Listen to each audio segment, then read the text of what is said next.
na suuf si agroécologie oh oh oh agroécologie oh oh agroécologie oh oh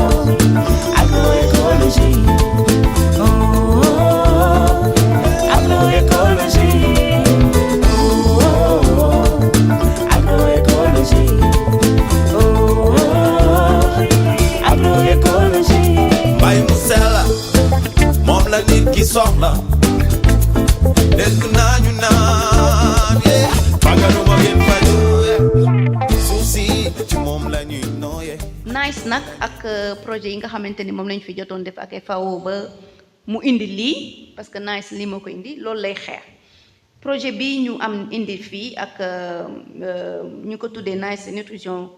in City Ecosystem project dafay commencer fii Sénégal depuis janvier la commencé et war a jeex décembre 2029 donc 4 ans et historique bi wax naa ko léegi dañoo tontu ci benn appel à proposition ba nga xamante ni coopération suisse moo financé projet bi ñu def soumission bi nekkoon ci benn phase bu ñu doon woy phase 1 ci phase 1 boobu nag dafa amoon ay villes africaines yu ci nekkoon mais yu nekk seulement Afrique de l'Est Rwanda Kenya moo waral teewaayu suñu frère bi Straton ak Bangladesh si phase 2 bi nag si la partenaires yi décidé ne dañuy yóbbu projet bi Afrique de l'Est donc zone francophone Sénégal ñu tànn ko comme dëkk ndax background bi ñu fi am ñu tànn Mbambilor ak Kaffrine ndax liggéey bi ñu fi liggéey ak pas-pas bi ñu wane ci projet yi weesu looloo waral tànneef bi ci Mbambilor consortium la nag consortium maanaam dañu booloo ñun ñëpp nekk ay groupe bu ay organisation yi nga xamante ni ñoom ñëpp daanaka Suisse la ñu nekk boo seetee Suisse TPH la maa leen représenté man ak sama collègue bi Cornelia nga xam ne mi ngi jóge siège ba nekk Suisse ETH Zurich benn université la bu nekk Suisse Siden Live moom nga xam ne organisation la ba nga xamante ni seen bureau yi mi ngi Rwanda am nañ bureau Afrique mais base bi Suisse la te moom la Straton yi représenté Sustainable Agriculture Foundation beneen fondation la ba nga xamante ni aussi daf ci bokk ak E4S aussi beneen genre société publique privée la bu nekk biir Université de Lausanne donc ñooñu ñooy partenaires yu mag yi nga xam ne ñoo nekk au niveau global si dëkk yi ñuy liggéeyal si dëkku Sénégal bi ñu commencé projet bi dañu décider liggéey ak ña nga xamante ni déjà seen xel màcc na ci loolu dot nañu liggéey si même thème yi ci même objectif yi ak même impact bi moo tax ñu tànn Ricolto mi nga xamante ni Anne Catherine moo ko représenté xam naa elle va prendre la parole Create nga xam ne suñu mbokk mi Patrick Botat si moo ko représenté après dinañ si ñëw si ku ci nekk lu muy rôle am ville yi ñu tànn mooy Mbambilor ak Kaffrine ndax background bi ñu fa amoon waaye nag comme NICE waxu système alimentaire la au niveau des territoires mais dafa bëgg ñu def accent bi ci affaire nutrition te boo nee nutrition da nga naan lekk gu baax lekk gu sell te agroécologie dafa nekk mécanisme nga xamante ne day faciliter nutrition bu nga xamante ni dafa sell moo tax xam naa rôle boobu la waa CREATE di jouer après CNDN la ñu tànn comme après vraiment plusieurs rencontres au niveau national avec le secrétaire exécutif lañ tànn comme institution ba nga xam ne mooy représenter NICE au niveau mooy interface institutionnelle pour au niveau national donc CNDN dafa bokk sax secrétaire exécutif dafa bokk ci comité board bi donc au niveau international dina participer ci réunion yooyu au niveau national ñi ngi ñuy jàppale moo tax ñu teewal ñu fii tey monsieur Fall mu ñëw jàppale ñu parce que c'est le représentant régional du CNDN CNDN mooy le conseil national pour le développement de la nutrition au niveau du Sénégal nga xam ne organisation la ba nga xamante ni ñu ngi ko logé ci biir présidence primature donc pour wane transversalité am ak dooleem pour Rwanda ak Kenya ville yële la pour chaque dëkk ñaari ville la ñuy tànn Rwanda 2 villes Kenya 2 villes et Bangladesh aussi 2 villes léegi résultats yi moom lañ moo am solo parce que lii mooy 4 grands résultats yi nga xam ne NICE moom la bëgg liggéeyal boo leen seetloo ñëwoon nañ fi bien avant ñuy kii projet bi ñuy soumettre note conceptuelle projet bi dañ ñëwoon fii def genre brainstorming xool état des lieux wu Bambilor recueillir yenn information pour mën a bind projet bi jox ko kii bi jox ko bailleur bi léegi lii ni 4 grands résultats yi mooy yi nga xamante ni si la ñuy sukkandiku pour mën a def suñu activité. ñu tudd agroécologie bay bu sell moo ma yënkati léegi nii suñu centre bi ci affaire agroécologie la ñu gën a liggéey. Dans le projet NICE, qui est un projet suisse, bon, je suis né aussi en Suisse, on a des liens de partenariat et j'ai été approché par l'équipe de Swiss TPH avec Cornelia, Hélène, Koumbali, qui nous ont proposé de collaborer avec eux dans le cadre de ce projet, en particulier sur ce qu'on nomme l'agroécologie, quoi. Bay bu sell li moo tax ñu woo ma nga ñëw liggéeyal ak béykat yi, système alimentaire en général, pour essayer de soutenir des pratiques plus proches des écosystèmes, plus proches de lu ñu wax béy bu sell. mos na fi liggéey tamit mos na fi am ay projet de recherche dans les Niayes gis na béykat yi dañu def ay poson lu bari ci seen culture mais xam na poson bi lu tax ñu def ko ndax amuñu accès tos bu baax amuñu accès fu ñu mën a jaay seen produit amuñu accès ay yeneen xam-xam yi lañu gën a mën a liggéeyal béy mu gën a sell. Donc c'est pas que une question de sensibilisation dans ma perspective, parce qu'on dit il faut sensibiliser les paysans, mais on les sensibilise avec quoi? Est-ce qu'ils ont accès à l'eau? Est-ce qu'ils ont accès à des intrants de qualité? Est-ce qu'on valorise les produits issus de l'agroécologie ou est-ce qu'on les paye le même prix, on les mélange dans les marchés de la même manière? Donc, dans l'ENIA, il y a eu beaucoup de projets de sensibilisation. Mais si tu n'as pas les moyens derrière pour soutenir les producteurs, les productrices, eh ben, ça ne sert à rien de sensibiliser les gens. On sait que c'est mieux de cultiver de manière, saine et durable. On le sait, tout le monde le sait, on n'a pas besoin de l'enseigner aux gens. La question maintenant, elle est de dire, comment est-ce qu'on récompense ceux qui font l'effort de cultiver de manière beaucoup plus soutenable? Donc c'est un peu cette idée-là qui nous motive maintenant ici dans ce projet. C'est un projet qui a une approche systémique. C'est-à-dire c'est un projet qui va tenter non pas uniquement de travailler sur la sensibilisation des consommateurs, des producteurs, mais aussi de travailler sur l'accessibilité des produits, c'est-à-dire sur des chaînes de commercialisation qui soutenir, si on veut, la logistique de la commercialisation.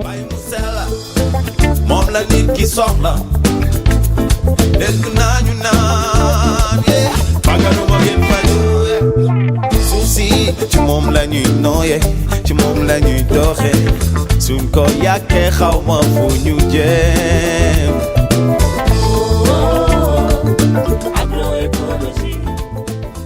Monsieur les organisateurs, monsieur le président du SIGA, monsieur le grand saltigué de la commune de Bambilor, chers participants, participantes, ma fille et Génion, c'est un plaisir de vous rencontrer dans un atelier avec cette brillante exposition que vous venez de faire, vous et vos prédécesseurs. Me rassure, je tenais au nom des populations de la commune de Bambilor vous dire merci. Mais ce merci des populations de la commune, nous le devons à M. Diop. M. Diop, je n'ai pas regretté de penser par rapport à ce que vous avez fait de l'administration jusqu'à la retraite, et aujourd'hui continue encore de servir ton peuple. Merci.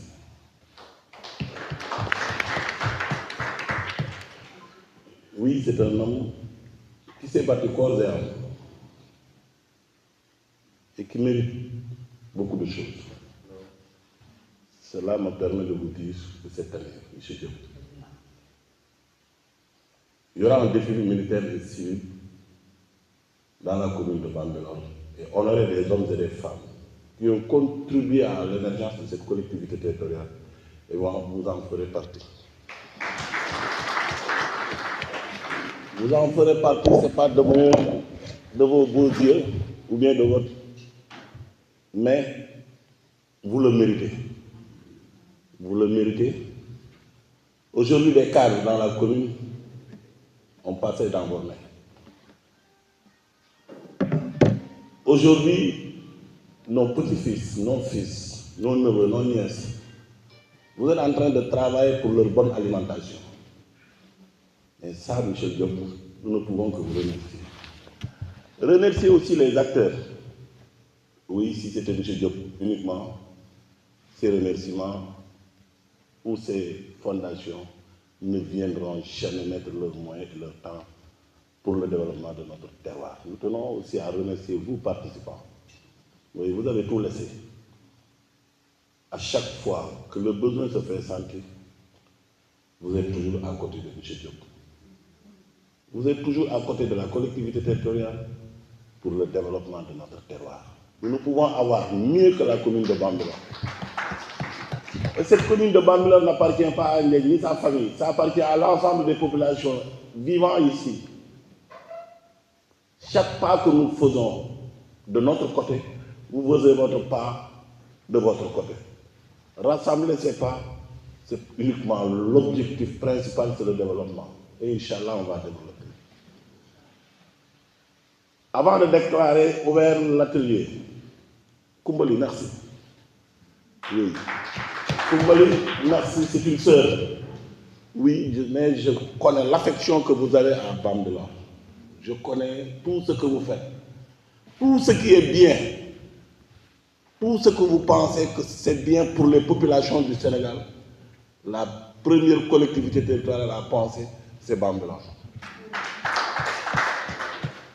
Cela me réconforte aussi et vous dire que Bambilor, mënuñu la fay. Mënuñu la fay. Mënuñu la fay, dañ lay ñaanal yàlla. Ndax bu ñu xëyee suñuy doom di ndékki ngay joxe ñaar fukki dërëm wala añ jot ngay joxe 200 mais loolu bu ñu demee ba di ko def ba junniy xale di ko bénéficier wu mais loolu lépp dañ la koy gërëm a sant la ko ndax yaa ko initié taxaw si jàpp ci fexe wuti alal ñëw def ko ci te alal ji nga ci defit naxa saayu donc jërëjëf Adja Koumbali en tout cas di gërëm suñu partenaires yi vous remercier au fond du cœur,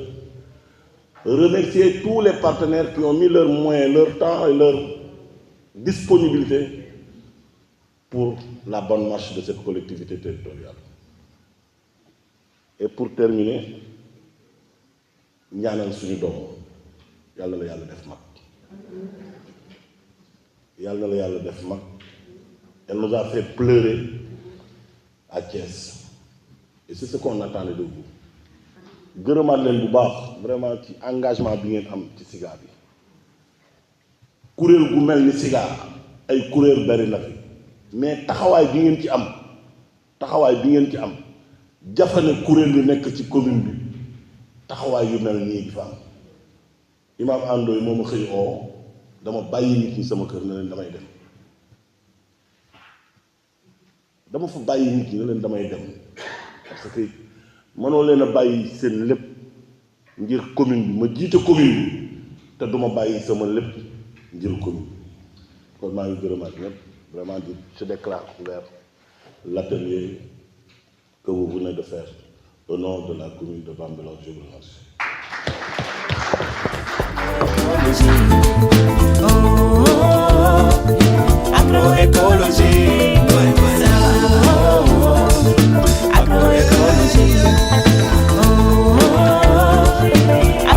agroécologie.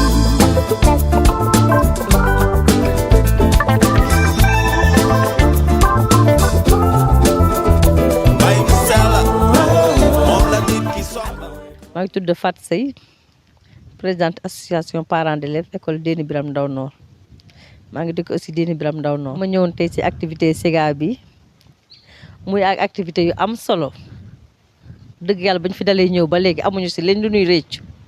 avancement rek parce que mu ngi ñu renforcer suñuy capacité lu bari luñ xamul woon mu ngi ñu koy xamal. di remercier aussi monsieur Thierno Diop parce que saa yu amee atelier dañuy woo ñu ñëw di ci jëlee njariñ daal vraiment amuñu fayam kontaan nañ ci lu muy def. SIGA nag dafa nekk mbir moo xam ne dafa am solo lool macha allah boo fi ñëwul mënoo ko xam boo ñëwee rek ngay xam li ci biir parce que mu ngi ñuy former ci yu bari ndax sama classe gi yu bari xamuñu ko woon mais depuis ñu ñëw fii ba léegi wax dëgg yàlla ça aille de l'avant parce que mu ngi ñuy xamal la consommation des aliments transformation yi ak yëpp mu ñu koy xamal. di ñaax nañu aussi li ñuy jëlee fii ñun ñu koy lawal ci gox yi ñoom ñu koy jëfee parce que même ay causeries yi Thierno day ñëw ci village yi ñu def ay causeries. la fois passée bi ñu defee causerie à Déni Biram Ndaw ay xale yu présent woon foofu bi ñu jógee ku wax rek nga ne du ma jëndati si du ma jëndati nangam parce que sensibilisation yéen day jaar yoon di ñaan aussi mère de famille yi li ñu leen di wax si causerie yi ak yooyu ñu koy jëfe parce que dañuy togg du n'importe quoi mais avec SIGA dalay wax yu bari loo xam ne dalay amal njariñ daal sa wér-gu-yaram parce que liñ na lekk dafa am quantité ak qualité defe naa nga lekk quantité amul njariñ nga lekk qualité moo amal amal la njariñ moo ëpp valeur daal. di ñaan yàlla aussi les mamans de famille la ak ñuy jaay ci école yi et tout ça bu ñuy jaay nañ jaay li nga xam ne mu gën a sell pour suñu doom yi mais pas ñu jël du n'importe quoi di ko jaay suñu doom yi. les directeurs d'école aussi dañoo war a veiller si ñuy jaay ci école yi xool li ñuy jaay bu baax ndax seen jaay fanaan wala ndax fanaanu ndax li ñuy jaay baax na si xale wala baaxul si xale yi éviter yenn yu sucré de trop daal. maa ngi tudd Rokhaya Diène nekk ingénieur agroéconomiste ak spécialiste centre de valeur nekk en même temps vice-présidente chargée des projets du SIGA. atelier bi dama koy rafetlu avant toute chose parce que la question bi ñuy traiter actuellement dafa nekk une question d'envergure muy la question de l'alimentation et de la nutrition ici au Sénégal seetlu nañ ne question bu sonal nit yi la tout le temps nit yaa ngi jéem a xool nan la ñuy essayer améliorer les conditions de vie des populations sachant que atelier bi ça va dans ce sens-là donc dama koy rafetlu bu baax surtout que ak partenaires yi fi teew ak acteurs yi fi teew yi tamit ku ne di sottante xalaat pour fexe rek nu ñuy fexee améliorer nutrition wu askan wi. li may gën a ñaax ñu ñëw ci formation bi mooy lépp luy connaissance nga xamante ne jëlee nañ ko fi tey ñu jéem ko partager autour de parce que y a que comme ça la nit yi mën a jël connaissance yooyu et à leur tour ñu koy partager parce que jamono ji ñu bëri bëgg nañ jëngu ci question de l'alimentation mais xamuñu surtout xale yi doog a juddu déjà ñu ngi lekk ay lekk yu baaxul xamuñu à l'avenir lan lay def seen biir yaram ak feebar yu mu mën a jur yëpp donc da ciy baax si ñi nga xamante ne ñu ngi faral di participer ci atelier yi connaissance yi ñu fiy jëlee ñu koy jéem a di divulguer à bas échelle bu ñu demee seen kër yi parfois ñuy teg seen doom yi ak seen njaboot yi di leen sensibiliser sur la question de l'alimentation di leen ñaax itam ñuy jéem a fexe di rejoindre atelier yi si toutefois mu amaat. Je suis Cornelia Speich, je travaille pour l'Institut suisse de la santé tropicale et publique et nous on est ici pour un projet financé par la coopération suisse qui aime à améliorer les systèmes alimentaires dans des pays différents, y compris les 2 villes secondaires ici au Sénégal, Bambilor et Kaffrine. Donc, on est venu ici aujourd'hui pour faire vraiment une planification pour le projet qui se déroule pour les prochains 3 ans et demi. Donc, aujourd'hui, on a vraiment fait beaucoup de bonnes choses, beaucoup de progrès sur vraiment un plan d'action pour tout le projet. Donc, on est très content de ça qu'on a élaboré dans des travaux de groupe et qui va nous aider pour vraiment avoir la stratégie pour procéder dans les prochaines semaines, mois et années.